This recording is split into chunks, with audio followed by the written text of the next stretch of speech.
வணக்கம். நான் MS Vincent.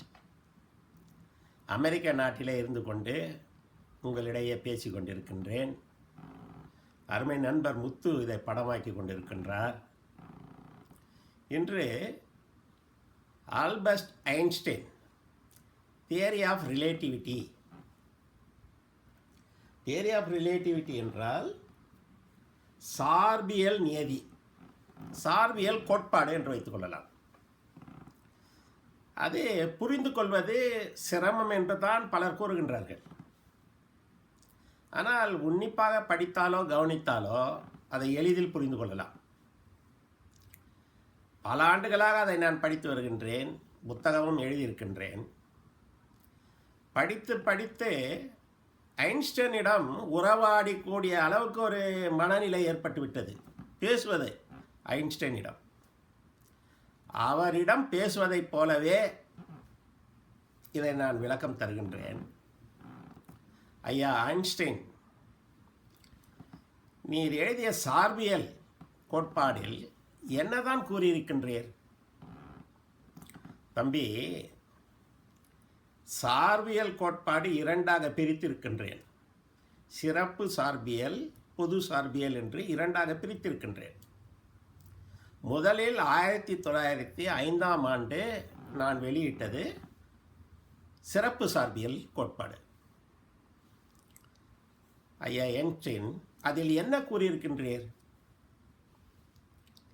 தம்பி, எனக்கு முன்பு மெக்கல்சன் என்பவர் இந்த வெளிச்சம், ஒளியை பற்றி ஒரு பெரிய ஆராய்ச்சி செய்தார். அபூர்வமான ஆராய்ச்சி, மிக மிக அபூர்வமான நுட்பமான ஆராய்ச்சி.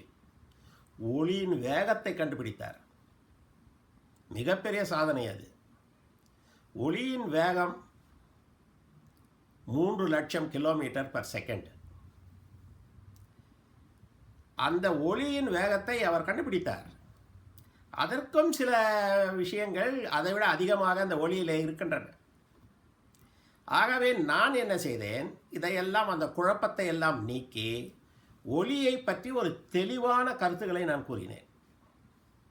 பாருங்கள், ஒளி 3 லட்சம் km/s வேகத்தில் போகும். அந்த வேகம் ஒரு நிரந்தர வேகம், கான்ஸ்டன்ட் வெலாசிட்டி. ஒளியின் வேகத்தை கூட்டவோ குறைக்கவோ முடியாது. மிக மிக அபூர்வமான ஒரு உண்மை அது.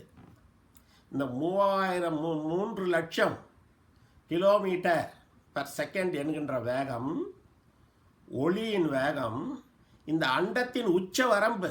அதை விட வேறு எதுவுமே வேகமாக போக முடியாது. இந்த அண்டத்தில் 3 லட்சம் km/s என்பது தான் உச்சம். அந்த வேகத்தில் ஒளி போகின்றது.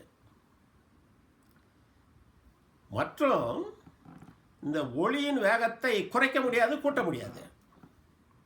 அதை புரிகிற மாதிரி சொல்ல வேண்டும் என்றால், ஒரு கார் முதலில் போய்கொண்டிருக்கின்றது, பின்னால் ஒன்று போய்கொண்டிருக்கின்றது. முதலில் போவது 3 லட்சம் கிலோமீட்டர், பின்னால் போவது 2 லட்சம். பின்னால் போகும் வண்டியில் இருந்து முன்னால் போகின்ற வண்டியின் வேகத்தை கணக்கிட்டால், புரிந்து கொள்ளுங்கள், இது 3 லட்சம், இது 2 லட்சம். இதிலிருந்து அந்த வேகத்தை கணக்கிட்டால் 3 லட்சத்திலிருந்து 2 லட்சத்தை நாம் எடுத்துவிட்டால் 1 லட்சம். ஆக இதிலிருந்து அளக்கும் பொழுது அதனுடைய வேகம் 1 லட்சம் தான். இது எல்லாருக்கும் புரிந்திருக்கும். ஒளியை பொறுத்தவரையில் 3 லட்சம் கிலோமீட்டர் வேகத்திலே போயிருக்கின்ற ஒளி, பின்னால் 2 லட்சம் கிலோமீட்டர் வேகத்திலே ஒருவர் போய் இதனுடைய வேகத்தை அளந்தால், முன்பு கூறியது போல 3 லட்சம் 2 லட்சத்தை கழிக்க வேண்டியதல்ல. முதலில் போகின்ற 3 லட்சம் தான் 2 லட்சத்தில் இருந்து அளந்தால் கூட 3 லட்சம் வேகம்தான். புரிந்திருக்கும் என்று நினைக்கின்றேன். இன்னும் கிட்ட அருகில் போய் அளந்தாலும் கூட ஒளியினுடைய வேகம் 3 லட்சம் தான். இன்னும் அருகில் போய் இந்த ஒளியின் வேகத்தை அளந்தால் அப்பொழுதும் இந்த ஒளியினுடைய வேகம் 3 லட்சம் தான். இது ஒரு நிரந்தரம், கான்ஸ்டன்ட். ஆகவே ஒளியின் வேகம் கான்ஸ்டன்ட். முன்பெல்லாம் என்ன சொன்னார்கள், சூரியனிலிருந்து வெளிச்சம் நமக்கு வருவதற்கு ஈத்தர் என்ற ஒரு வாயு இருக்கின்றது, ஈத்தர். இந்த ஈத்தரை ஊடுருவி கொண்டு வெளிச்சம் வருகின்றது, லைட் வருகின்றது. வெளிச்சம் வருவதற்கு ஒரு ஊடகம் வேண்டும், மீடியம் வேண்டும். பூமிக்கு மேல் காற்று மண்டலம் ஒரு 10 கிலோமீட்டர், அதற்கு மேல் ஈத்தர். முன்பு நினைத்தது ஈத்தர் இருப்பதாக நினைத்தார்கள். ஈத்தர் என்ற ஒரு ஊடகத்தை கடந்து ஒளி பூமியை வந்து அடைகின்றது என்று சொன்னார்கள். நான் என்னுடைய கணக்கில் கண்டுபிடித்தேன் என்றால், இந்த வெளிச்சம் ஊடகம் இல்லாமலே போகக்கூடியது. ஈத்தர் என்று ஒன்று இல்லை என்று நான் நிரூபணம் செய்தேன். ஈத்தர் என்பது இப்பொழுதெல்லாம் இல்லை. ஊடகம் இல்லாமலேயே மீடியம், வித்தவுட் மீடியம், இந்த வெளிச்சம் பாயக்கூடியது. ஊடகம் இல்லாமல் சப்தம் போகாது. சப்தம், சவுண்ட் ஒரு இடத்திலிருந்து மற்றொரு இடத்திற்கு போவதற்கு ஊடகம் வேண்டும்.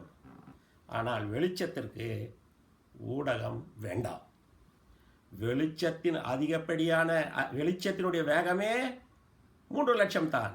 அதுதான் இந்த அண்ட சராசரத்தின் உச்ச வரம்பு. அதை விட வேறு எதுவுமே வேகமாக போக முடியாது.